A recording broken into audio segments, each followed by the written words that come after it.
Истражувањето на невладината организација Сите за правично судење, во кое се офатени сите 34 судови и 28 јавни обвинителства, покажуваат дека за последните 4 години бројот на судиите во земјава е намален за 1/4. Во исто време бројот на предмети се зголемува.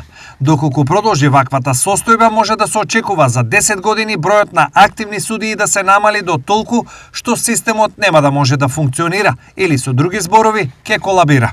Намалување има и на бројот на јавни обвинители, но за разлика од судовите, ситуацијата не е толку сериозна. Намалување на бројот на судии има во речиси сите судови. Исклучок има само во 3 суда, каде што бројката во изминатите 5 години останала иста. Станува збор за помалите судови во Виница, Берово и Свети Николе. Единствен кој бележи зголемување е апелацискиот суд во Гостивар, каде во 2024 има еден судија повеќе за разлика од пред 5 години. Додека бројот на судии се намалува, расте бројот на судски предмети. Покажува истражувањето, тој е зголемен за речиси 40%. Министерот за правда Игор Филков најавува зголемување на старосната граница за пензионирање на судиите.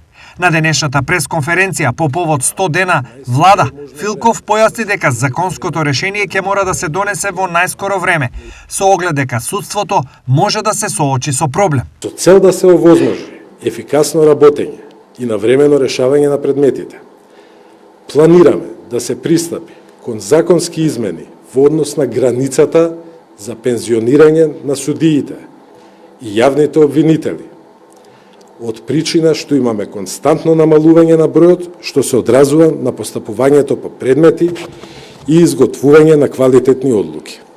Во најскоро можно време, затоа што ние веќе реален проблем имаме, работиме на измените.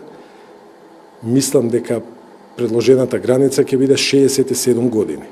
Ќе важи за сите.